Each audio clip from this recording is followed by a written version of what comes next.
Hello all of you, कैसे हैं आप सब। मैं भी बहुत अच्छा हूँ। आज हम लोग लेकर आए हैं इलेक्ट्रिक करंट का लेक्चर नंबर 3 या करंट इलेक्ट्रिसिटी का लेक्चर नंबर 3। ठीक, आज हम लोग क्या डिस्कस करने वाले हैं। आज हम लोग डिस्कस करने वाले हैं कि टेम्परेचर का इफेक्ट क्या होगा रेसिस्टेंस और रेसिस्टिविटी पर, जो कि क्लास 10th में बात अधूरी रह गई थी। क्लास 10th में आपको सिर्फ इतना बताया जाता था कि टेम्परेचर का रेसिस्टेंस पे इफेक्ट होता है, लेकिन किस तरह से होता है ये हम लोग देखेंगे क्लास 12th में। ठीक है, effect of temperature on resistance. Temperature का इफेक्ट अलग अलग तरीके के मटेरियल पे अलग अलग होता है। मतलब कंडक्टिंग मटेरियल पे अलग इफेक्ट होगा टेम्परेचर का।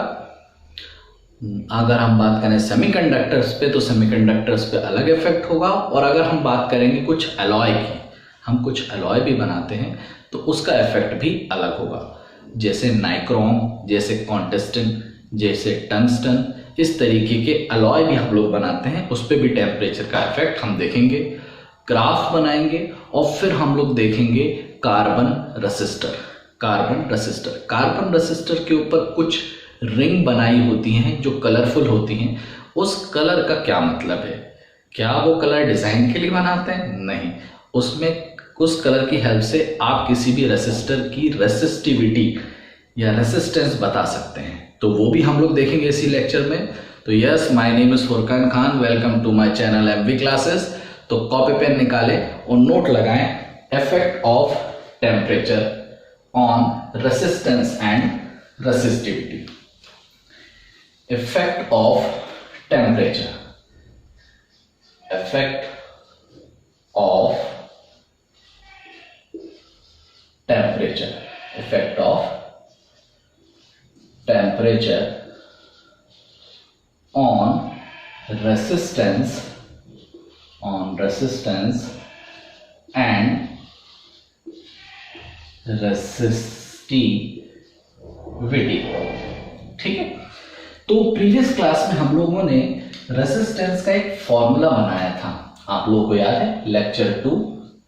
शायद वो था ml upon n e square tau, ml upon n e square tau है, और यहां पे a भी था, ml upon n e square tau. जहां पे m क्या होता था? m होता था मास ऑफ इलेक्ट्रॉन। जहां पे L क्या होता था? L होता था लेंथ ऑफ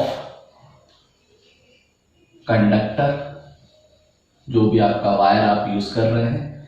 N क्या होता था? N होता था नंबर ऑफ इलेक्ट्रॉन, N होता था नंबर ऑफ इलेक्ट्रॉन। E क्या होता था? E होता था एक खुद electron, value of electron. Tau क्या होता था? टाउ होता था एवरेज रिलैक्सेशन टाइम,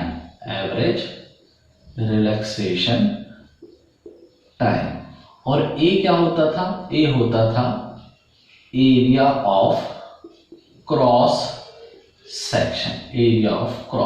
तो ये सारी चीजें हम लोगों ने पीछे बात की। ठीक है, इसके बाद हम लोगों ने रेसिस्टिविटी का भी एक फॉर्मूला देखा था। क्या? Resistivity is equals to RA upon L, ये भी हमने पीछे बात की थी। तो अगर मैं यहां से रेसिस्टिविटी में R की जगह ये वैल्यू डालूं तो मुझे क्या मिलेगा? ml ne square tau A into A upon L। इस A से इस A को खत्म कर दें, इस L से इस L को खत्म कर दें, तो rho is equals to m ne square tau. ठीक है, अब यहां पे बेटा जो भी बात होगी रेसिस्टिविटी का रेसिस्टेंस के साथ रिलेशन की बात होगी। रेसिस्टिविटी और रेसिस्टेंस का रिलेशन कैसा है? डायरेक्टली, जिसकी रेसिस्टिविटी ज्यादा उसका रेसिस्टेंस भी ज्यादा। क्यों? इस रिलेशन से देख लो आप। ठीक, उसके बाद हम देखते हैं मास ऑफ इलेक्ट्रॉन कांस्टेंट होता है। ये जो वैल्यू होती है m, ये हर एक मटेरियल की, किसी भी मटेरियल की बात कर लें, मास ऑफ इलेक्ट्रॉन तो फिक्स होता है, ये कांस्टेंट होता है, और वैल्यू ऑफ इलेक्ट्रॉन भी तो कांस्टेंट होती है। मतलब ये दोनों बातें तो कभी नहीं बदलने वाली, कभी नहीं बदलने वाली, चाहे मटेरियल कोई भी ले लें हम, चाहे मटेरियल कोई भी ले लें। मतलब रेसिस्टिविटी जो है वो फिर किस चीज की वजह से बदल जाती है? तो रेसिस्टिविटी जो है वो n और टाउ की वजह से बदलेगी, नंबर ऑफ इलेक्ट्रॉन या एवरेज रिलैक्सेशन टाइम। ठीक है, तो इस फॉर्मूले को भी हमें अपने कॉन्सेप्ट में रखना है और फिर इस टॉपिक को समझना है। तो टॉपिक में हम सबसे पहले उठाते हैं मटेरियल कंडक्टर, फॉर कंडक्टर। ठीक है, तो देखिए भाई, टेम्परेचर बढ़ाने की वजह से दो चीजें होती हैं बेटा। कंडक्टर में अगर आप टेम्परेचर बढ़ाते हैं तो दो चीजें होंगी। पहली चीज कि टेम्परेचर बढ़ाने से काइनेटिक एनर्जी इलेक्ट्रॉन की बढ़ेगी, इलेक्ट्रॉन की काइनेटिक एनर्जी बढ़ेगी, जुम जुम जुम जुम जुम जुम, उसके कोलिजन्स बढ़ जाएंगे। मतलब जो पहले आराम से डुम डुम डुम टकरा रहा था, उसके रेट ऑफ कोलिजन बढ़ जाएंगे। कोलिजन नहीं बढ़ेंगे, लेकिन कोलिजन की रफ्तार बढ़ जाएगी, वो धम धम धम धम धम धम जल्दी जल्दी बढ़ेगा, कोलिजन्स जल्दी जल्दी होंगे।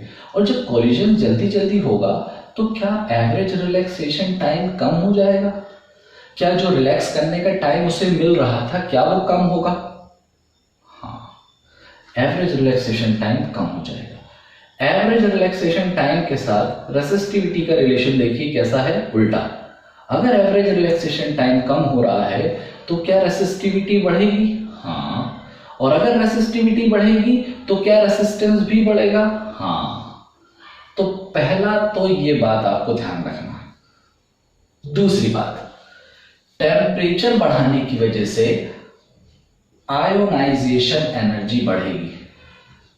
आपने केमिस्ट्री में आयोनाइजेशन एनर्जी पढ़ी है कि किसी भी फ्री इलेक्ट्रॉन को जो एनर्जी दी जाती है जिसकी वजह से वो अपने ऑर्बिटल को छोड़ के निकल जाता है बाहर, उस एनर्जी को कहते हैं आयोनाइजेशन एनर्जी। ठीक है, तो जब आप टेम्परेचर दे रहे हो तो आप इस एटम को एक एनर्जी दे रहे हो जिसकी वजह से आयोनाइजेशन एनर्जी बढ़ेगी। आयोनाइजेशन एनर्जी अगर बढ़ेगी तो number of electron free charges वाले बढ़ेंगे, फ्री चार्जेस के इलेक्ट्रॉन बढ़ेंगे। जब n बढ़ेगा तो रेसिस्टिविटी कम होगी, n के साथ भी तो इसका रिलेशन उल्टा ही है। जब रेसिस्टिविटी कम होगी तो रेसिस्टेंस भी कम होगा। अब यहां तो कंफ्यूज हो गए सर कि टेम्परेचर बढ़ाने की वजह से एक कह रहा है रेसिस्टेंस और रेसिस्टिविटी बढ़ेगी, जबकि दूसरा कह रहा है रेसिस्टेंस और रेसिस्टिविटी घटेगी। हम किसको माने? तो देखिए भाई, किसी भी रूम टेम्परेचर की अगर मैं बात करूं, तो कंडक्टर में ऑलरेडी सफिशिएंट अमाउंट में, बहुत अच्छे अमाउंट में, सफिशिएंट अमाउंट में नंबर ऑफ इलेक्ट्रॉन होते हैं, तभी तो वो कंडक्टर है भाई। बठेरो इलेक्ट्रॉन है उसके पास, 1 2 3 4 नहीं, बठेरो पोर्ट लेवल के लेके आया है, ऑलरेडी नंबर ऑफ इलेक्ट्रॉन ज्यादा होंगे।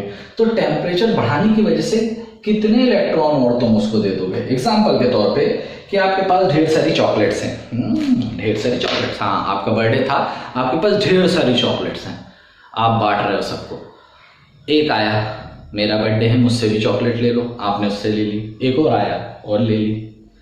लेकिन उन 2 चॉकलेट को लेने से आप बहुत ज्यादा खुश हो गए? हाँ सर खुश तो हम बोले, फ्री की चीज मिले बहुत खुश हो जाते हैं, लेकिन आप इतने खुश नहीं होंगे क्योंकि आपके पास ऑलरेडी चॉकलेट्स हैं ढेर सारी। तो यहां पे भी यही होता है कि इनके पास ऑलरेडी इतने नंबर ऑफ इलेक्ट्रॉन हैं कि इस टेम्परेचर बढ़ाने से जो थोड़े बहुत इलेक्ट्रॉन बढ़ते हैं उसका कोई असर नहीं होता। बट कोलिजन्स बढ़ने की वजह से टाउ की वैल्यू कम जरूर हो जाती है, जो इफेक्ट दिखाती है। तो कंडक्टर में ध्यान रखेंगे, किसी भी कंडक्टर टेम्परेचर बढ़ाने पे, टेम्परेचर अगर हम बढ़ाएंगे तो टाउ की वैल्यू कम हो जाएगी, जिसकी वजह से टाउ की वैल्यू कम होने की वजह से रेसिस्टेंस और रेसिस्टिविटी और रेसिस्टेंस बढ़ जाएंगे। तो अगर मैं इसका ग्राफ देखूं, रेसिस्टिविटी या रेसिस्टेंस वर्सेस टेम्परेचर का, तो यहां पे टेम्परेचर बढ़ाने पे रेसिस्टेंस और रेसिस्टिविटी दोनों बढ़ेंगे। ठीक है, चलिए तो पॉज करके इसको नोट कर लीजिए भाई, पॉज करें, नोट करें, पॉज करके नोट कर लें। ओके, अब हम लोग अगर बात करें सेमीकंडक्टर की, किसकी? सेमीकंडक्टर की। सेमीकंडक्टर, तो सेमीकंडक्टर में क्या होगा? सेमीकंडक्टर में भी यही हालत होगी कि टेम्परेचर बढ़ाने पे हो काइनेटिक एनर्जी बढ़ेगी, तो रेट ऑफ कोलिजन बढ़ेगा, तो टाउ की वैल्यू कम होगी, तो रेसिस्टेंस और रेसिस्टिविटी बढ़ेगी। दूसरी तरफ आयनाइजेशन एनर्जी बढ़ाने पे नंबर ऑफ इलेक्ट्रॉन्स बढ़ेंगे, रेसिस्टिविटी कम होगी, रेसिस्टेंस कम होगी। बट यहां भी कंफ्यूजन कि सर अब किसको माने? तो यहां पे सेमीकंडक्टर में अगर हम देखें तो रूम टेम्परेचर पे they do not have sufficient amount of free charges, जबकि वहां पे बहुत सारे फ्री चार्जेस थे। रूम टेम्परेचर पे ढेर सारे फ्री चार्जेस थे, तो फ्री चार्जेस बढ़ने पे उसको कोई असर नहीं हो रहा था। लेकिन यहाँ पे रूम टेम्परेचर पे बहुत सारे फ्री चार्जेस नहीं होते, जिसकी वजह से जब टेम्परेचर बढ़ेगा सेमीकंडक्टर के लिए, तो यहाँ पे नंबर ऑफ इलेक्ट्रॉन या नंबर ऑफ फ्री चार्जेस बढ़ेंगे, जिसकी वजह से रेसिस्टिविटी और रेसिस्टेंस कम हो जाएगी। ठीक है, तो यहां पे जो ग्राफ बनेगा वो बनेगा कुछ इस तरीके का, कि टेम्परेचर बढ़ाने पे रेसिस्टेंस और रेसिस्टिविटी कम हो रही है। ठीक, फॉर सेमीकंडक्टर। ठीक, पॉज करके नोट कर लें भाई। ओके, अब अपन आते हैं तीसरे तरीके के मटेरियल पे, जिसको बोलते हैं हम अलॉय। Third, alloy.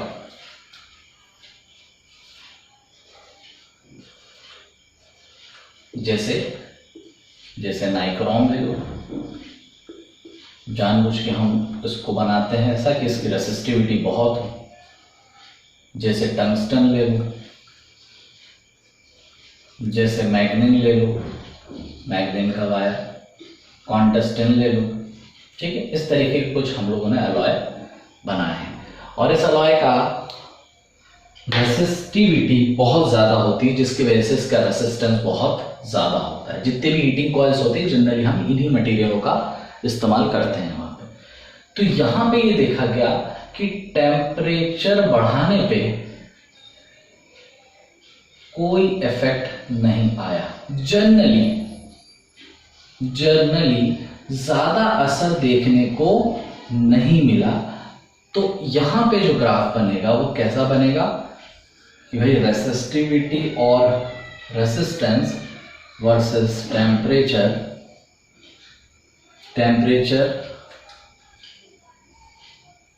और रेसिस्टेंस और रेसिस्टिविटी। टेम्परेचर बढ़ाने पे बहुत ज़्यादा फर्क नहीं मिला, ऑलमोस्ट थोड़ा बहुत असर पड़ा, लेकिन बहुत ज़्यादा फर्क नहीं पड़ा। तो ये तीसरा मटेरियल और उस पर ये इफेक्ट है। मतलब कंडक्टर में टेम्परेचर बढ़ने की वजह से एवरेज रिलैक्सेशन टाइम कम हो जाता है, रेसिस्टेंस बढ़ जाती है। ग्राफ गया ऊपर। इसी तरीके से अगर हम आए सेमीकंडक्टर पे, तो वहाँ पे नॉर्मल टेम्परेचर पे इतने सारे चार्जेस होते नहीं हैं, लेकिन जब टेम्परेचर बढ़ा देते हैं तो नंबर ऑफ चार्जेस इतने बढ़ते हैं कि वो आपके रेसिस्टिविटी और रेसिस्टेंस को कम कर देते हैं। ग्राफ आया नीचे। जबकि हम आए अगर अलॉय पे तो बहुत ज़्यादा फर्क नहीं पड़ता है। तो इतना नोट करें, फिर हम लोग चलेंगे आज के दूसरे टॉपिक पे, जिसको बोलते हैं कार्बन रेसिस्टर। ओके, हेडिंग लगाएं कार्बन रेसिस्टर। देखिए भाई, रेसिस्टेंस प्रोवाइड करने के अपने फायदे हैं कि सर हम उससे हीट ले सकते हैं और हीट से हम काम करवा सकते हैं। तो रेसिस्टेंस लेने का एक तरीका तो आपको पता चल गया, सर क्या? अलॉय बनाना। अलॉय बनाइए, अलॉय फॉर्मेशन है। लेकिन आपको लगता है अलॉय फॉर्मेशन बहुत सस्ता, बहुत आसान तरीका होता होगा? शायद नहीं। तो हमने यहां पे देखा, हम लोग रेसिस्टेंस कार्बन रेसिस्टर से भी दे सकते हैं। कार्बन रेसिस्टर से भी दे सकते हैं, जिसकी इमेज ये आपके सामने है। दिख रहा है आपको? कितने छोटे छोटे से हैं और उस पे ऊपर देखो क्या बढ़िया से कलरफुल रिंग्स हैं। यही है कार्बन रेसिस्टर। तो कार्बन रेसिस्टर में क्या खास बात है कि इसका कॉम्पैक्ट साइज, इसका साइज जो होता है बहुत ही छोटा सा होता है। और दूसरी चीज, हाई रेसिस्टिविटी। हाई रेसिस्टिविटी, इसकी रेसिस्टिविटी बहुत अच्छी होती है, बहुत ज्यादा होती है। ठीक है। अब साइज छोटा होने से एक प्रॉब्लम है। क्या प्रॉब्लम है? प्रॉब्लम यह है कि इसका रेसिस्टेंस इसमें लिखना पॉसिबल नहीं है।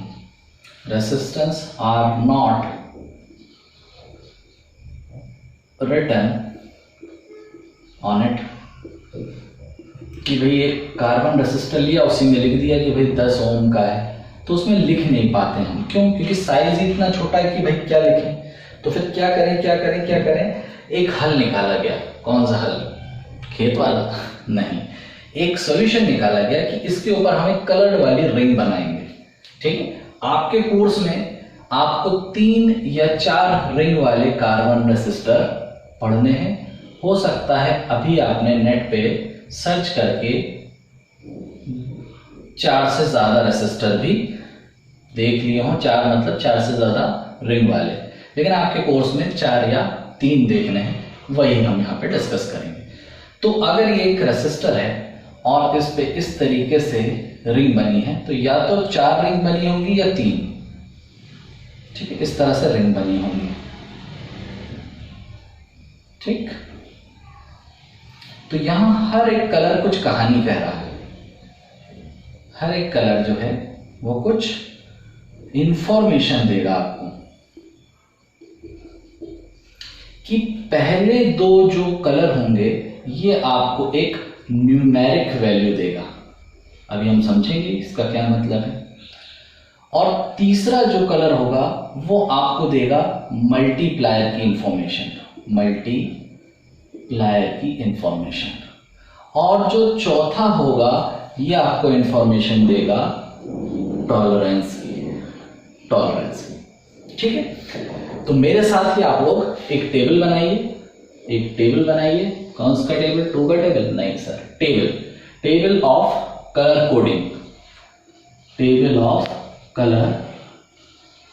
कोडिंग। तो यहां पे आप लिखेंगे फर्स्ट वाले में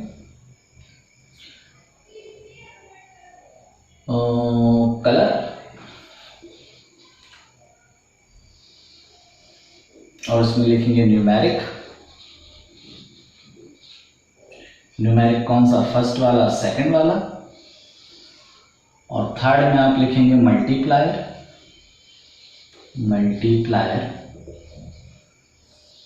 और अगले वाले में आप लिख देंगे टॉलरेंस। ठीक है, टॉलरेंस। तो कलर आप लोग मेरे साथ लिखें। कलर रहेंगे आपके, सबसे पहला कलर रहेगा आपका ब्लैक, अगला कलर रहेगा आपका ब्राउन, अगला कलर रहेगा आपका रेड, अगला कलर रहेगा आपका ऑरेंज, अगला कलर रहेगा आपका येलो, अगला कलर रहेगा आपका, इसको थोड़ा बढ़ा देता हूं, अगला कलर रहेगा आपका ग्रीन, ग्रीन, अगला कलर रहेगा आपका ब्लू,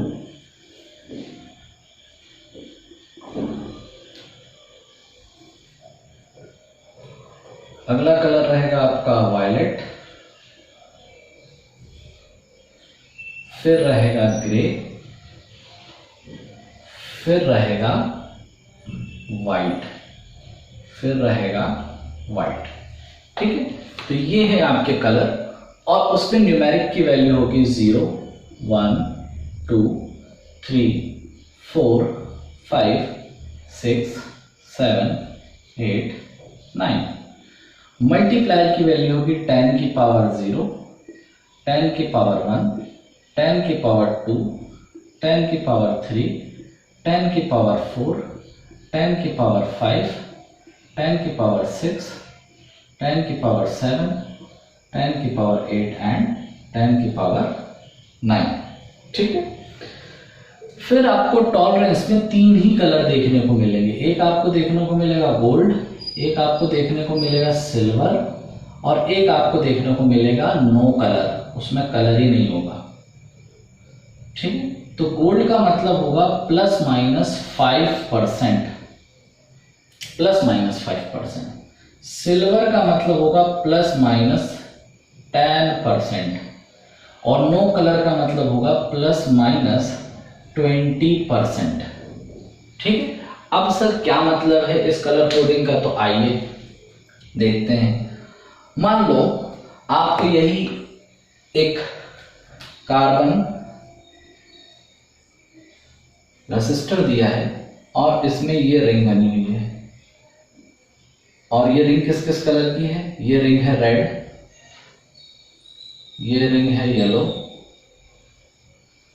ये रिंग है ग्रीन और ये रिंग है आपकी सिल्वर। लास्ट वाली रिंग या तो सिल्वर होगी या गोल्ड होगी या होगी ही नहीं। ठीक है, अब आप कैसे समझेंगे? फर्स्ट और सेकंड रिंग नंबर बताती है। रेड पे कौन सा नंबर है? रेड पे नंबर है 2। सेकंड वाली येलो, येलो पे कौन सा नंबर है? 4, 24। और थर्ड पे है ग्रीन, ग्रीन थर्ड वाला बताता है मल्टीप्लायर। तो मल्टीप्लायर देखना, ग्रीन में मल्टीप्लायर देखना इनटू 10 की पावर 5 और सिल्वर का मतलब है ±10%, ±10% ओम। मतलब इस रेसिस्टर का रेसिस्टेंस है 24 इंटू 10 टू द पावर 5 ±10%, ±10%। ठीक है, तो मैं एक क्वेश्चन आपको देता हूं, आप इसको करके देखिएगा और कमेंट बॉक्स में मुझे इसका आंसर बताइएगा। ठीक है, ये 4 रिंग है, ये है आपकी ब्लू, ये भी है ब्लू, ये भी है ब्लू और ये है आपका गोल्ड। ठीक है, तो इसका आंसर आप मुझे कमेंट बॉक्स में बताएंगे। तो यही है आपका कार्बन रेसिस्टर। ठीक है, इसमें हो सकता है आपको प्रॉब्लम आए, ये नंबर लिखने में आपको कोई प्रॉब्लम नहीं आएगी। हो सकता है आपको इसका सीक्वेंस याद करने में प्रॉब्लम आए, तो इसका एक मेमोनिक्स आपको हम दे देते हैं। इसको मिटा दें, इसको मिटा देते हैं। आपको एक मेमोनिक्स हम दे देते हैं which is BB Roy of great Britain, of Great Britain has a very good wife. एक कोई पर्सन है बीबी रॉय जो कि ग्रेट ब्रिटेन का है और उसकी वाइफ बहुत अच्छी है।